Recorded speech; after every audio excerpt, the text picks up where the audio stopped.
ఉన్న బంగారాన్ని విడిపించి ఆ రోజు ఆన్లైన్ రేటుకే మేము కొంటాం. Sharma gold company. Hello Sunitha గారండి? అవునండి, మీరెవరండి? నేను జయానండి, అందమైన జీవితం ప్రోగ్రామ్ నుంచి కాల్ చేస్తా ఉన్నాను. చెప్పండి మేడం. యా, సునీత గారు మీరు మెయిల్ చేశారు. సో మెయిల్ చూసాను, అది డాక్టర్ గారు ముందు ఉంచాను. మరొకసారి మీరు డాక్టర్ గారితో మాట్లాడతారా? మాట్లాడతాను మేడం. రైట్. నమస్తే సునీత గారు. నమస్కారం సార్. చెప్పండి అమ్మా, సమస్య ఏంటి? సమస్య ఏంటి అంటే నేను మా హస్బెండ్ తో జర్నీ చేయలేకపోతున్నాను సార్. ఒకటి మెయిన్ ప్రాబ్లం ఏంటంటే పుట్టింట్లో ఉన్నప్పుడు అట్లా అమ్మ నాన్న వల్ల సఫర్ అయ్యాను. సరే వాళ్ళు ఎవరినో తీసుకొచ్చి వీళ్ళని చేసుకో అంటే నోరెత్తకుండా తను చేసుకున్నాను. నేను ఏమీ కూడా చదువుకోలేదు సార్, నేను 8th క్లాసే చదివాను. తను చేసుకున్న కాడి నుంచి ప్రతిరోజు నాకు చుక్కలు చూపించాడు, కానీ ఒక్కరోజు కూడా నా దగ్గర కూర్చొని తను ప్రేమగా మాట్లాడిందే లేదు.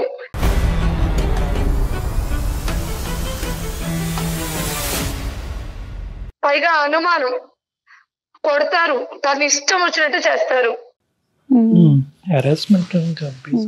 ఏం చేస్తుంటాడమ్మా ఆయన? తను జాబ్ చేస్తారు మేడం, సాఫ్ట్వేర్. పిల్లలు ఉన్నారా? 2 పిల్లలు మేడం. Okay okay. ఏమన్నా అలవాట్లు ఉన్నాయమ్మా? అలవాట్లు అంటే అన్నీ ఉన్నాయి మేడం. ఏంటమ్మా అంటే వివరించమ్మా. అలవాట్లు అంటే ఎటువంటి అలవాట్లు? అలవాటు తర్వాత మీ మీద ఈ హింస, ఈ వైలెన్సా, లేదంటే అలవాట్లు లేనప్పుడు కూడా హింస? అలవాట్లు అంటూ తాగుడు పోతోనైనా భరించొచ్చేమో గానీ తిరిగిపోతోళ్ళని అయితే భరించలేదు సార్ ఎవరు కూడా.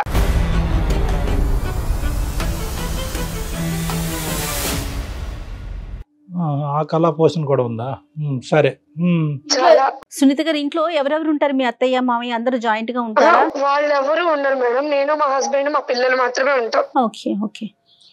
రైట్ అమ్మా. కాదమ్మా, అంటే హింస అంటే ఏంటమ్మా? ఊరికి ఏదో ఒక కారణం చూపెట్టి నీలో ఇది ఉంది ఇది లేదు, ఈ వంట బాగుంది బాగాలేదనే ఉద్దేశంతో అంటాడా, లేదంటే ఏ కారణం లేకపోయినా కూడా హెరాస్ చేసేటటువంటి మేల్ షవరిజమా?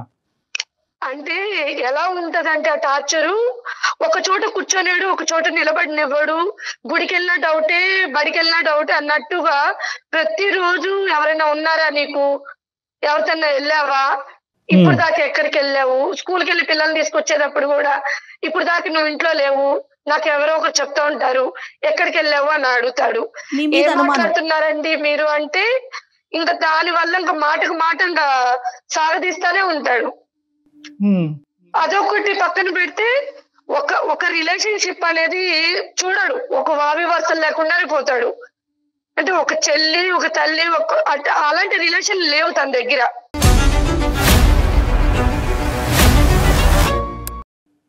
అంటే ఏంటమ్మా?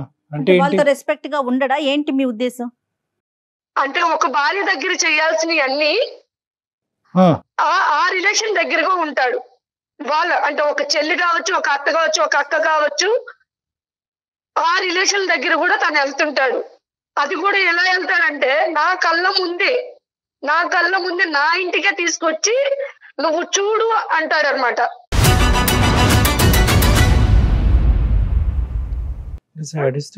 చెప్పేది కాదమ్మా. ఎవరిని తీసుకొస్తాడు, ఏం చూపెడతాడు అంటే ఏంటి? ఆ శారీరక పరమైనటువంటి అది మీ ఎదురుగుంటా డెమాన్స్ట్రేషనా ఏంటిది? అంటే నేను చూడాలి తను ఎలా ఉంటాడనేది, నేను చూడాలి. నేను మానసికంగా నలిగిపోవాలి తన కళ్ళ ముందు. నేను నా ముఖం మీద నవ్వు అనేది ఉండకూడదు. ఎందుకమ్మా అంత కసి ఏంటమ్మా నీ మీద, అంత కోపం ఏంటమ్మా? అంటే పెళ్ళి ఎన్ని సంవత్సరాలు అయింది మీది? 10 years అయింది సార్. 10 years బట్టి ఇదే ప్రవర్తన, లేదంటే తాగి బుర్ర పాడయి ప్రవర్తన? మేడం ఇప్పటి వరకు నాకైతే ఇష్టంతో చేసుకున్నానా కష్టంతో చేసుకున్నాను అనేది ఇప్పటి వరకు చెప్పలేదు నాకు. నుంచి ఇదే ప్రాబ్లం నాకు. కాదమ్మా, అతనికి ఏమైనా బ్యాక్గ్రౌండ్ స్టోరీ ఉందా? కష్టం మీద నిన్ను చేసుకున్నాడా? ఆ తల్లిదండ్రుల మీద చూపెట్టినటువంటి కోపం అంతా నీ మీద చూపెడుతున్నాడా? ఏంటిది అంటే ఇప్పటికైనా నీకు అర్థమై ఉంటుంది కదా. ఇప్పుడు కారణం ఉండేటటువంటి కోపం అంటే కొంతవరకు అర్థం చేసుకోవచ్చు. కానీ ఇది ఏంటంటే ఈ విపరీతమైనటువంటి ధోరణి, ఈ శాడిజం వెనకట్ల ఏ కారణం లేకుండా జరుగుతుందా అంటే కనుక మాకే ఆశ్చర్యంగా ఉంది. అది నాకు కూడా తెలియట్లేదు సార్. తను నన్ను ఎందుకు ప్రాబ్లం ఇలా చేస్తున్నాడు, ఇలా చూస్తున్నాడు. అప్పటికి నేను చాలా సార్లు అడిగా, నా వల్ల మీకు ఏమన్నా ప్రాబ్లమా, నా వల్ల ఏమన్నా ఉంటే నేను మార్చుకుంటాను అన్ని కూడా తనకి కూర్చొని చెప్తాను సార్. మీరే అడిగారా? మీ పెద్దవాళ్ళు కూడా అడిగారా? ఎవరన్నా పెద్దవాళ్ళని ఎప్పుడన్నా ఇన్వాల్వ్ చేశారా? ఎప్పుడు లేదు సార్. ఇప్పుడు నేను ఈ పడుతున్న బాధ కూడా మా ఇంట్లో ఎవరికి తెలియదు. వాళ్ళ ఇంట్లో తెలుసా పోనీ? వాళ్ళ ఇంట్లో కూడా తెలియదు మేడం. ఎందుకంటే నాకు తండ్రి చనిపోయాడు, అమ్మ కూడా నాకు కష్టపడి పెంచింది. ఇప్పుడు నేను ఇక్కడ పడుతున్న బాధలు నేను వెళ్ళి చెప్పాను అనుకోండి, ఇప్పుడు నా వల్ల నేను పడిందే కాకుండా మా అమ్మ వాళ్ళు కూడా పడతారన్న ఒక భయంతో ఇంతవరకు నేను ఏదే చెప్పలేదు.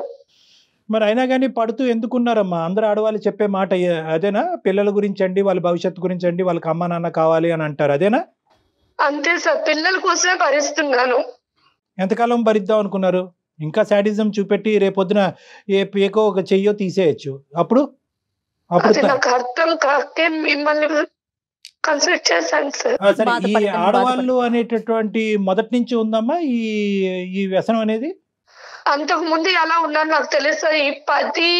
ఈ సంవత్సరాల నుంచి అదే చెప్పాను కదా. ఇప్పుడు నేను అతనికి భారీ స్థానంలో ఉన్నాను. మిగతా వాళ్ళు ఒక అక్క, ఒక పిన్ని, ఒక రిలేషన్ అంటే ఆ రిలేషన్ దగ్గరికి తను వెళ్తే నేను ఏ రిలేషన్ లో తనతో కాపురం చేయాలి?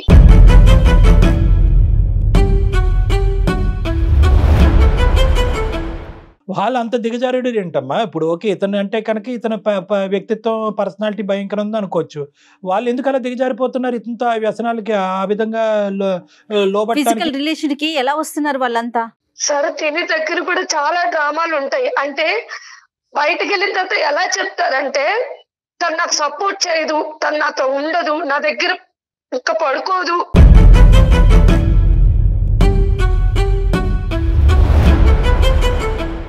నేను ఎలా ఉండాలి, మీరైనా నన్ను అర్థం చేసుకుంటారేమో, అందుకే మిమ్మల్ని నేను కోరుకుంటున్నానని వాళ్ళ దగ్గర చెప్పడం. ఒక్కొక్కసారి ఏం చేస్తాడంటే నా ఫోన్ లో ఉన్న లిస్ట్ లో నా ఫ్రెండ్ సర్కిల్ తీసుకొని నాకు తెలియకుండానే వాళ్ళకి మెసేజ్ చేస్తున్నాడు.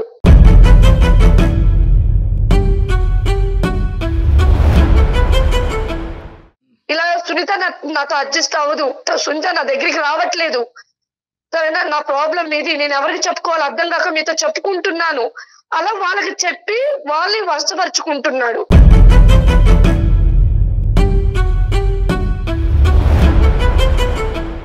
కాదమ్మా, ఇప్పుడు పిల్లల వరకు బాధ్యతలు తీసుకోవటం, స్కూల్ ఫీజులు కట్టడం, పిల్లల వరకైనా బాగా చూసుకుంటాడా?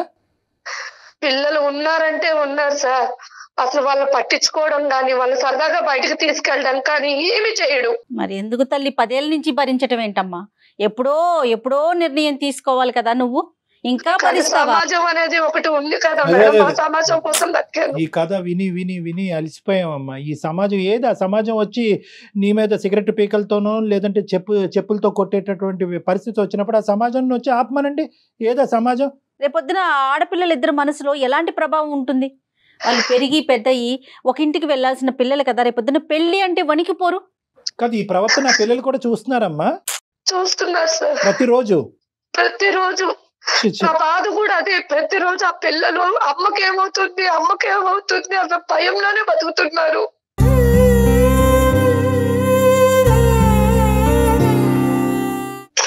నేను చైల్డ్హుడ్ లో ఎలా అయితే నలిగిపోయాను, ఇప్పుడు నా పిల్లలు కూడా అలాగే నలిగిపోతున్నారు. సరే, నాకు అది 10 సంవత్సరాల పాటు భరించేటటువంటి సునీత ఈ రోజు మాకెందుకు చేస్తుందమ్మా ఫోను? ఇంకొక 20 సంవత్సరాలు భరించరాదు?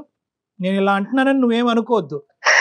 ఎవరిని ఉద్ధరించడానికి భరించటం, నీలో ఏ తప్పు లేదు అంటున్నావు.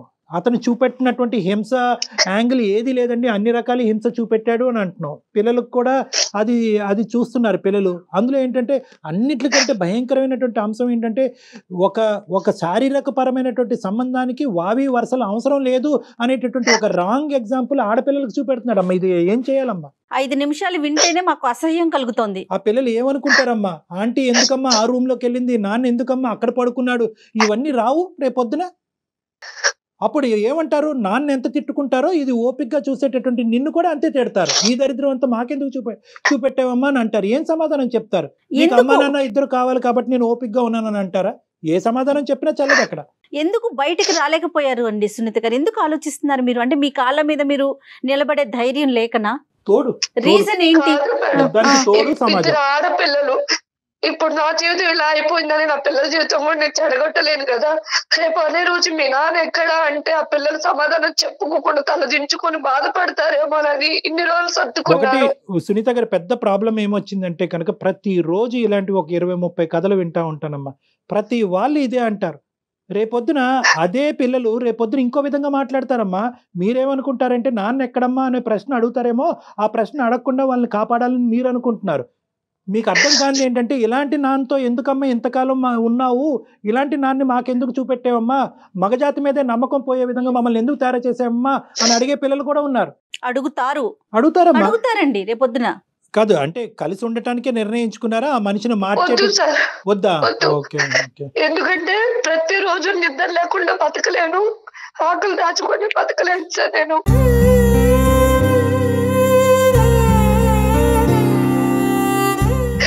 ఎందుకంటే నేను నిద్రపోతున్నానని అతను అనుకుంటాడు, కానీ నేను మేలుకొని అన్ని నా కళ్ళతో నేను చూసినప్పుడు నా గుండె ఎన్నిసార్లు బతలేదు అది అనుభవించి నాకు మాత్రమే తెలుసు.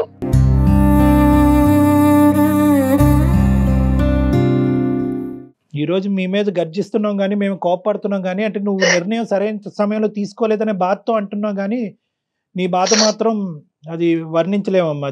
అది చాలా అది అనుభవించే నీకే తెలుస్తుంది. ప్లస్ ఇంకా పెద్ద ప్రాబ్లం ఏంటంటే, నీకు చెప్పుకోవటానికి ఎవరు లేరు. ఇప్పుడు తల్లితో చెప్పుకుందాం అంటే ఆవిడ ఏం చేయగలదు, ఆవిడ బాధపడుతుంది. ఇప్పుడు చెప్పుకునేటటువంటి మనిషి లేకపోతే కనుక ఉన్న సమస్య 10 రెట్లు అవుతుందండి. సరే, ఈ మనిషి ఇక్కడైనా నీ ఒక్కడితోనేనమ్మా, నీ ఒక్కదానితోనేనా, లేదంటే అందరితోని ఇదే శాడిజము, ఇదే పదజాలం కానీ ప్రవర్తన కానీ ఉంటుందా?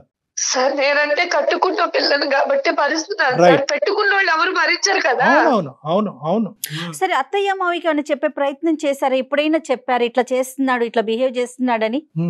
వాళ్ళ దృష్టికి ఏమైనా తీసుకెళ్లారా? నువ్వు వాళ్ళ దగ్గరికి వెళ్ళినా నేను ఒప్పుకోను. అదేలే, మా అమ్మ ఏం చెప్తే నువ్వు అదే వినాలి. నీ చెప్పు చేతుల్లోనే నీ బాధను కూడా ఎవరికి చెప్పుకోకూడదు. నేను ఎలాగే ఉంటాను, నువ్వు బాధను అనుభవిస్తూనే ఉండాలి. ఎవరి దగ్గర నీ బాధను కక్కకూడదు. ఎవరు నీకు సహాయపడటానికి రాకూడదు. అది అన్యాయం. ఈవిడేమంటారు, ఇది అమాయకత్వం అంటారా, మూర్ఖత్వం అంటారా, ఏమంటారు? సరేనమ్మా, ఇప్పుడు మమ్మల్ని ఏం చేయమంటావు చెప్పు. నిర్ణయం అయితే తీసుకున్నానని అంటున్నావు. ఇందులో నాకు నిద్రలేని రాత్రులు, పిల్లలకి దరిద్రం ఇంక నేను చూపెట్టకూడదు అనేటటువంటి ఆలోచనలో నువ్వు వచ్చావు. మరి మా పాత్ర ఏంటి ఈరోజు? ఎందుకు మాకు ఈమెయిల్ పంపించారు? నాకు అతను వద్దు సార్, నేను చదువుకోపోయినా 4 ఏళ్ళ పని చేసుకున్నా నా పిల్లలు బతికించుకుంటాను. లేట్ అయినా లేటెస్ట్ గా వచ్చు. నాకు అతను వద్దు. ఓకే, నాకు అతని దగ్గర నుంచి నాకు విడాకులు కావాలి. దానికి ఒక అడ్వకేట్, మంచి అడ్వకేట్ ని చూసి మీకు మేము ఆ ఫోన్ నెంబర్ అది ఇస్తాం, దానికి సంబంధించి హెల్ప్ చేస్తాం. ఓకే, అందుకే మెయిల్ చేశాను మేడం. నాకు ఇంకెవరు లేరు కాబట్టి మీకు మెయిల్ చేశాను. మీరు చేస్తుంది కరెక్టో కాదో అనే ఒక కన్ఫ్యూజన్ లో ఏమన్నా ఉన్నారా? అదేమన్నా క్లారిటీ కోసం డాక్టర్ గారి సలహా తీసుకుందామని అనిపించిందా మీకు? అనిపించింది మేడం. రైట్. తను చెప్పలేకపోతుంది పాపం, తన నిర్ణయం కరెక్టా కాదా అనేది తనకి. చాలా మంది ఆడవాళ్ళు మన దగ్గరికి వచ్చి, సార్ ఈ రోజుతో నేను డిసైడెడ్ సార్, ఇంకా అతను వద్దు దండం పెడుతున్నాను అంటారు. కట్ చేస్తే కనుక మర్నాడు వచ్చి సరే సార్ అతనితో కంటిన్యూ అవుతానంట. సో ఇప్పటికీ కూడా మీరు ఏం నిర్ణయం తీసుకున్నారు అనేది ఇప్పటికీ కూడా మాకు క్లారిటీ లేదు, బహుశా మీకు క్లారిటీ లేదు. ఇప్పుడు మనం కాల్ చేసినా కూడా ఇచ్చే స్థితిలో కూడా లేడు అనుకుంటున్నాను మేడం. నేను ఈ హింసాత్మకుడితో నేను ఉండకూడదనే నిర్ణయం తీసుకున్నా కాబట్టి ఫోన్ చేస్తే కనుక కొత్తగా వచ్చేటటువంటి ప్రాబ్లం ఏమీ లేదు. ఎత్తితే అదృష్టం. చూద్దాం, ఒకసారి ట్రై చేద్దాం. కలుపుతున్నాను sir. Right, okay. The person you are speaking with has put your call on hold. Please stay on the line. మీరు హలో సుమన్ టీవీ వాళ్ళకి దాంట్లో అందమైన జీవితం ప్రోగ్రామ్ కి నేను మెయిల్ చేశాను. దాంట్లో డాక్టర్ కళ్యాణ్ చక్రవర్తి గారు సైకాట్రిస్ట్, అలాగే జయ మేడం గారు కూడా ఉన్నారు. నా వర్షన్ లో నేను అన్ని చెప్పుకున్నాను. వాళ్ళు మీతో మాట్లాడతారంట, ఒకసారి మాట్లాడండి. ఏం మాట్లాడతారంట? ఏం మాట్లాడతారు వింటేను కదా తెలుస్తుంది. నువ్వు ఎందుకెళ్ళావు ప్రోగ్రామ్? ఎందుకెళ్ళావు? నా కోసం నీకు తెలుసు కదా. పిచ్చి పిచ్చి వేషాలు వేస్తున్నావు ఏంటి? ఇప్పుడు నాతో వాదించమని నేను అడగలేదు, నన్ను తిట్టమని నేను అడగట్లేదు. ఒకసారి వాళ్ళతో మాట్లాడమంటున్నాను. నువ్వు ప్రోగ్రామ్ ఎందుకు వెళ్ళావు అన్నా నేను ఫస్ట్. ఆవిడ రాలేదు. ఏం పేరమ్మా? అతని పేరేంటమ్మా? నమస్తే బాబు, నీ పేరు అడగలేదు. నీ పేరేంటన్నా? రమేష్ అండి. రమేష్, నమస్తే అమ్మా. తర్వాత ఇంకా చాలా నమస్తేలు పెడతాం. మీరేం కంగారు పడకండి. ఆవిడేమి మాకు ఫిజికల్ గా మన ఆఫీస్ కి రాలేదు. మీరెవరో కనిపించరు, ఆవిడ కనిపించదు. జస్ట్ మీ ఇద్దరి మధ్య జరుగుతున్న ఒక ఇష్యూని మా దాకా షేర్ చేసింది. తనకి ఏమి పాలుపోక, ఎవరికి చెప్పుకోవాలో తెలియక దిక్కులేని పరిస్థితుల్లో ఉండి. ఇంట్లో ప్రాబ్లం కదా, మా పర్సనల్ ప్రాబ్లం తీసుకొచ్చి ఇప్పుడు టీవీ ప్రోగ్రామ్ ఇవ్వడం ఏంటండి? పర్సనల్ ప్రాబ్లమే కాదనట్లేదు, అది పర్సనల్ గా తేలట్లేదు కదా. ఇక పర్సనల్ ప్రాబ్లం దాటి అది ఎప్పుడో పబ్లిక్ అయింది. పబ్లిక్ అవటము, నేరాల పరిధులు దాటటము చాలా దాటేసిందండి. పర్సనల్ ప్రాబ్లం అంటే కనుక ఆవిడ బియ్యం తెమ్మంటే మీరు పప్పు తేవటం అనేది పర్సనల్ ప్రాబ్లం. ఇది అది కాదు కదా. ఆవిడ 10 సంవత్సరాల పాటు భయంకరమైనటువంటి హింసకు గురయ్యి ఎవరితో చెప్పుకోలేక ఒక బానిసలాగా ఒక భయంకరమైనటువంటి స్థితిలో 2 ఆడపిల్లలు పెట్టుకుని అక్కడ బతుకుతుంది. ఆవిడ చెప్పినటువంటి వర్జన్ కరెక్టా రాంగా అనేటటువంటిది ఫైనల్గా ఒకసారి తేల్చుకునేటటువంటి ఉద్దేశంతో చాలా మర్యాదపూర్వకంగా మిమ్మల్ని గౌరవిస్తూ రమేష్ గారు మీ వర్జన్ ఏంటో చెప్పండి అని రిక్వెస్ట్ చేస్తున్నాం. అసలు ఏం జరుగుతుంది ఇక్కడ చెప్పుకోవటానికి ఆవిడకి తల్లి లేదు, ఎవరూ లేరు. కాబట్టి అన్నీ మేమే అన్నట్టుగా ఆవిడ ఈరోజు మాకు ఫోన్ చేసింది. మేము ఆవిడకి ఫోన్ చేయడం జరిగింది. ఆవిడ చెప్పుకుంది. ఇప్పటికైనా ఒక కాసేపు సానుకూలంగా ఒక కూల్ వాతావరణంలో మర్యాదపూర్వకంగా మాట్లాడుకుందాం. ఇది తేల్చే అంశమా, తేల్చలేనటువంటి అంశమా? ఏం మాట్లాడతాం సార్, ఇది ఫ్యామిలీ విషయాలు కదా సార్. ఇలా వీధిని ఎక్కడ అనేది కరెక్ట్ కాదు కదా. అలా కాదు, వీధి ఎక్కడండి, ఇది వీధి కాదు. సారీ, మీరు ఆ మాట అంటే కనుక నేను ఖండిస్తాను.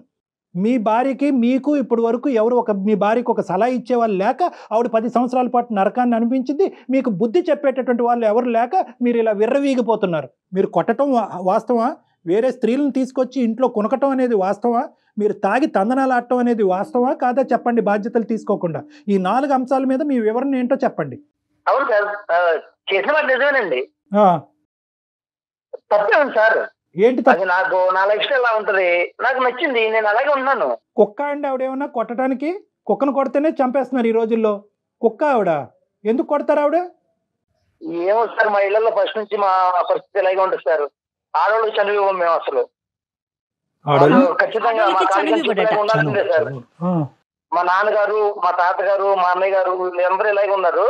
నేను కూడా అలాగే ఉన్నాను సార్. రేపొద్దున మీ పిల్లలకి పెళ్లిళ్ళు చేస్తే వాళ్ళ పరిస్థితి కూడా అలానే ఉంటే ఓకేనా మీకు? సొంత ఇస్తే నెత్తి మీద ఎక్కి నాట్యం చేస్తారు. ఎవరు? ఆడవాళ్ళ? ఏం మాట్లాడుతున్నావయ్యా నువ్వు? సాఫ్ట్వేర్ వా? ఏం మాట్లాడుతున్నావు నువ్వు? ఏ కాలంలో ఉన్నావు? మా ఇంట్లో పరిస్థితి ఇలాగే ఉంటదండి. మీరు ఏమైనా ప్రత్యేకంగా ఉన్నారా? వేరే ప్రదేశంలో ఉంటున్నారా? మనుషుల మధ్య ఉండట్లేదు? తను అసలు నాకు ఇష్టం వచ్చినట్టు ఉండదండి. నాకు కంఫర్ట్ గా ఉండదు. నాకు నచ్చినట్టుగా నేను ఉంటాను అంతే. మీకు నచ్చినట్టుగా మీరు ఉన్నటువంటి వాయు వర్ష లేకుండా జంతువుల్లాగా ప్రవర్తించటమా? కాదు నాన్న, ఏంటి ఇది మా పద్ధతులు, ఇది మా ఆనవాయితీ, ఇది మా సాంప్రదాయం అంటే ఏంటి? పారంపర్యంగా వచ్చినట్టు. ఆవిడ ఇంట్లో పద్ధతి సాంప్రదాయం కూడా అంతేనంట. మగాడిని చెప్పించుకుని కొట్టాలంట, అవసరం అయితే కనుక బూటకాలు కింద తొక్కేయాలంట. వాళ్ళ ఇంట్లో కూడా అదే సాంప్రదాయం అంటారు. అదే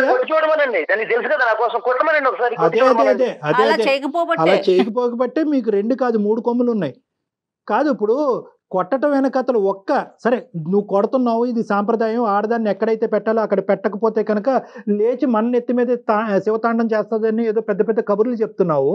ఈ అమ్మాయి ఈరోజు ఒక తల్లిగా కానీ, ఒక భార్యగా కానీ, ఒక స్త్రీగా కానీ మీకు చేయనటువంటి ఒక్క అంశం ఈ 10 సంవత్సరాల్లో చెప్పు. ఏదో చేయట్లేదు అంటున్నావు కదా. 0.5% వేలెత్తి తప్పు చూపెట్టు. 0.5% వేలెత్తి తప్పు చూపెట్టు. సార్ నాకు నచ్చినట్టు ఉండదు సార్ అమ్మాయి. ఏంటో నచ్చటం గడుపుకుంటు నువ్వు ప్రిన్సా నువ్వేమన్నా పెద్ద రాజువా ఏంటి? నీకేంటి నచ్చాలి? ఎలాంటి భార్య కావాలి? ఏంటి ప్రిన్స్ కాకపోయినా నా ఇష్టాలు అంటే నాకు ఉంటాయి కదండి. నేను బ్రతకాలనుకున్నట్టు నాకు భార్యగా సపోర్ట్ చేయాలి కదా. చెప్పయ్యా సార్, ఇది ఎలాంటోడు అంటే కనీసం మా నాన్న చనిపోతే కనీసం మా నాన్న చూడటానికి రాలేదు.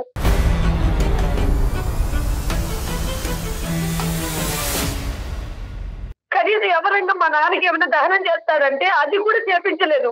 నా చేతులతో ఒక ఆడపిల్లగా నేను చేశాను దహనం మా నాన్నకి.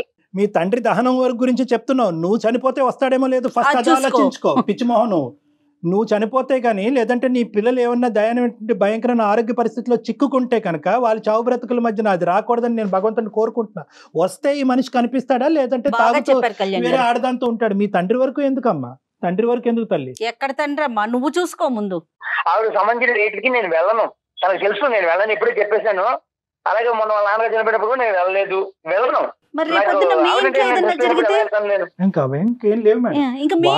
జరిగితేనమ్మా వెళ్ళాలి మేడం. వెళ్ళకపోతే మళ్ళీ అదొక చుక్కలు చూపిస్తారు నాకు. అలా కదా రమేష్, ఇవన్నీ ఒకెత్తు. ఇంకా నేను కొనసాగటం కూడా నాకు ఇంకా అసహ్యంగా ఉంది. ఎందుకంటే నీలాంటి వాళ్ళకి కౌన్సిలింగ్ చేస్తే కనుక నేను పోయి ఎవరి చేతన కౌన్సిలింగ్ చేయించుకో. అది కాదు, ఇదంతా ఒకెత్తు. ఒక్క పాయింట్ నాకు చెప్పు. వావి వరుసలు లేకుండా వేరే ఆడవాళ్ళు ఎవరు మీ ఇంట్లోకి ప్రవేశిస్తున్నారు, వాళ్ళతో నువ్వు కులకటం ఏంటి? ఆ మాయదారి మొహాలకి వాళ్ళకి బుర్రలు లేవా, వాళ్ళకి భర్తలు లేరా ఏంటి? నీకు బుద్ధి లేదా? వాళ్ళు ఎవరినైనా ఆ ఒక్కటి క్లారిటీ. సార్ నేను ప్రతి చెప్తున్నాను సార్, మీకు నా కొద్ది ఫీలింగ్స్ ఎక్కువ సార్. ఏ ఫీలింగ్? ఆ ఫీలింగ్ తిను నన్ను కరెక్ట్గా సపోర్ట్ చేయదు సార్, ఎంకరేజ్ చేయదు. నాకు నచ్చినట్టుగా నా ఇంట్రెస్ట్ తగ్గట్టుగా తను ఉండదు సార్. నీకు కుక్కనో పందునో తీసుకొచ్చుకోలేకపోయావా? ఒక కుక్కనో పందునో తీసుకొచ్చుకోలేకపోయావా? ఆడవాళ్ళు ఎందుకు అలా తీసుకొస్తాం సార్ మనుషులు. ఏం మాట్లాడుతున్నావు? రగిలిపోతుంది అసలు. నాకు నచ్చిన వాళ్ళు ఉంటారు సార్, వాళ్ళు నేను తెచ్చుకున్నాను. ఎందుకు నీకు సరైనటువంటి సమాధానం తెచ్చుకున్నాను? పోలీసులు చెప్పాలి. ఈ అమ్మాయి బుర్ర బుద్ధి లేక ఈ అమ్మాయి ఇలా ఉంది, కానీ నీకు సరైనటువంటి సమాధానం పోలీసులు చెప్పాలి. లీగల్ గా నీకు శిక్ష పడాలి సార్. దానికి కూడా రీజన్స్ ఉన్నాయి సార్. తిను నా ఇంట్రెస్ట్ తగ్గట్టుగా ఉండదు. సో నా ఇంట్రెస్ట్ నచ్చిన వాళ్ళు ఉంటారు, నేను అలాంటి వాళ్ళతో ఉంటాను సార్. తప్పే ఉంది.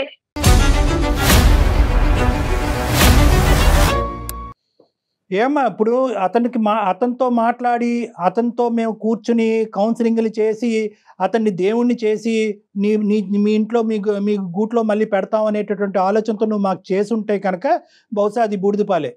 నువ్వు ఇప్పుడు నీకు వద్దు అనుకుంటున్నావా? నీ నిర్ణయం 210% కరెక్ట్ అమ్మా. వద్దు అనుకుని మామూలుగా వదిలేయకూడదమ్మా.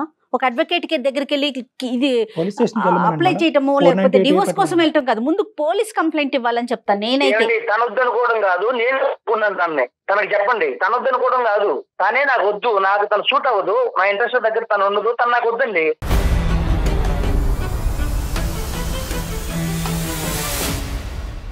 ఇలా మెంటల్ది పిచ్చిదాన్ని చేయకముందే వద్దు అనుకుంటే కనుక ఆవిడ దారే ఆవిడ చూసుకున్న పిల్లలతో బతుకుండేది కదయ్యా. ఆవిడే వద్దా, పిల్లలు కూడా వద్దా? నువ్వేం తండ్రి అయ్యా? వాయు వరుస లేకుండా పోతే నేను చెప్పుకోలేని రోగాలు వస్తాయి, జాగ్రత్త. సమాజంలో మగవాళ్ళకు ఉన్న కొద్దిపాటి పరువు కూడా నీలాంటి వాళ్ళ వల్లే నాశనం అవుతుంది. ఏం మాట్లాడుతున్నావు? పిల్లలు కూడా వద్దా? నువ్వు కని పెంచినటువంటి 2 ఆడపిల్లలు కావాలా? వాళ్ళు కూడా వద్దా? నాకు పిల్లలు చూసుకున్నంత టైం ఉండదు, నాకు కుదరదు.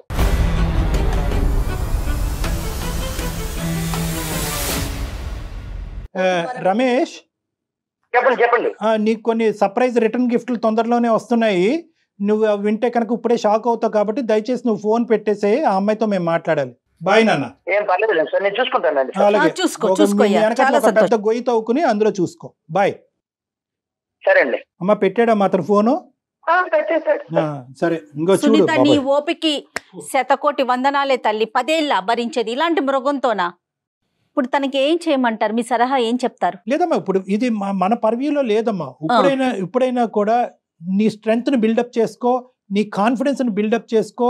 నువ్వు ఒక రాణి లక్ష్మీబాయి లాగా పోరాడవలసినటువంటి సమయం ఆసన్నమైంది. ఇప్పుడు పోరాడిపోతే ఎప్పటికీ నువ్వు పోరాడలేవు. నీ హక్కుల గురించి, నీ రైట్స్ గురించి నువ్వు పోరాడు. కేవలం డివోర్స్ పేపర్ మీద ఒక సంతకం పెట్టేసి పంపించద్దు. ఎందుకంటే అదే నాటకంతో అతను ఏమంటున్నాడు, తనిచ్చేది ఏంటి, నేనే ఇస్తానంటున్నాడు. అంటే నిన్ను ఎంకరేజ్ చేస్తున్నాడు. సింపుల్గా నువ్వు సంతకం పెడితే అతను సంతకం పెట్టేసి డివోర్స్ అవుతాయి. నో, ఇవి ఏవైతే కనుక లీగల్గా అతని మీద సెక్షన్స్ పడాలో ఆ సెక్షన్స్ అన్ని శిక్ష పడాలి. అతనికి బుద్ధి రావాలి, అతని నాలుక అతను ఖర్చుకోవాలి, జైల్లో కూర్చోవాలి. ఇవన్నీ కూడా ఉంటాయి. నెంబర్ 1 ఏంటంటే అంత ఈజీగా అతను ఆడపిల్లలు ఉన్నారు కదా కళ్యాణ్ గారు, అది భయపడుతున్నట్లుంది తను. నో, ఏం భయం లేవమ్మా, ఏం భయం లేదు. వాస్తవానికి ఏంటంటే కనుక నువ్వు నా మాట విను. నువ్వు నీ దగ్గరలో ఉండేటటువంటి షీ టీమ్స్ కానీ పోలీస్ స్టేషన్ కానీ వెళ్ళి ఎఫ్ఐఆర్ రిజిస్టర్ అయ్యేటట్టు చూడు. ఆ తర్వాత కోర్టులో కూడా నువ్వేంటంటే నీ పిల్లలకు కావాల్సినటువంటి మెయింటెనెన్స్, నీకు కావాల్సినటువంటి ఏలంని, ఆర్థికంగా నువ్వు చదువుకోలేదు కాబట్టి, నువ్వు ఉద్యోగం చేసుకోవట్లేదు కాబట్టి నీకు కావాల్సినటువంటి మెయింటెనెన్స్, ఇవన్నీ లీగల్ టర్మ్స్ అనుకోండి. ఇవన్నీ నేను మాట్లాడను. అవన్నీ కూడా ఒక లాయర్ మనకున్న చాలా మంది గెస్ట్లు ఉన్నారు, అడ్వకేట్స్. Very good. సో నేను ఒక్కసారి వాళ్ళతో తనతో మాట్లాడేస్తాను సునీత. షూర్. అమ్మాయి కావాల్సినటువంటి అవుట్ రైట్ సపోర్ట్ నీకు మా సైడ్ నుంచి ఉంటుందమ్మా. ఇక ముందు ఎవరు లేరు అనేటటువంటి భావంతో నువ్వు ఉండద్దు. సుమన్ టీవీ యాజమాన్యం అవనండి, జయ గారు కానీ అవనండి, ఎవరైనా కూడా మీ అందరం మీ తోడుంటామో. నీకు ఏ సమయంలో ఉన్నా, ఎంత అవసరం ఉన్నా కూడా మాది ఒక కాంటాక్ట్ నెంబర్ ఇస్తాము. ఆ కాంటాక్ట్ నెంబర్ కాల్ చేయండి. నీకు సరైనటువంటి దిశ మేము చూపెడతాం. ఇది మా సైడ్ నుంచి ప్రామిస్. 100%. కానీ మీరు కోర్టుకు వెళ్ళి, ఐ మీన్ స్టేషన్ కి వెళ్ళి అతని మీద కేసు పెట్టకుండా ఎట్టి పరిస్థితుల్లో ఇంటికి వెళ్ళకండి. కాదండి, ఇంటికి వెళ్ళకూడదు కదా కళ్యాణ్ గారు. నీకు కావాలంటే కనుక పోలీస్ స్టేషన్కి వెళ్తే కనుక ఇతని దగ్గర నుంచి నాకు ఈ థ్రెట్ ఉంది, ఇంతకాలం నేను ఇంత హింసపడ్డాను, ఈ నిర్ణయం తీసుకుంటున్నాను కాబట్టి అతని కక్ష ఇంకా ఎక్కువయ్యి నన్ను చంపేటటువంటి ప్రయత్నం చేస్తాడు, కాబట్టి నాకు పోలీసు వారి చేత రక్షణ కావాలి అని చెప్పి కూడా నువ్వు పెట్టుకోవచ్చమ్మా. రైట్, కరెక్ట్ అండి. Okay madam. చాలా ధైర్యంగా ఉండు తల్లి. నేను మన ఈ ప్రోగ్రామ్ అయిపోయిన తర్వాత ఒక అడ్వకేట్ తో నేను మాట్లాడి వాళ్ళ నెంబర్ నీకు నేను పాస్ ఆన్ చేస్తాను. వాళ్ళతో ఒకసారి నీ ప్రాబ్లమ్ ఇంకా క్లియర్ గా, ఇప్పుడు ఎందుకంటే నువ్వు ఫోన్లో మా అందరి మధ్యలో నువ్వు చెప్పలేకపోతున్నావేమో, బహుశా నీకున్న ప్రతి సమస్యని వాళ్ళతో వివరించు. దాన్ని బట్టి నెక్స్ట్ ఏం చేద్దాం అనేది ఆలోచిద్దాం. కానీ ధైర్యంగా ఉండు, దాన్ని మాత్రం కోల్పోవద్దు. ఓకే అమ్మా, ఆల్ ద బెస్ట్ అమ్మా. God bless you. All the best. Right అండి. Thank you so much right doctor Jaya గారు. గారు.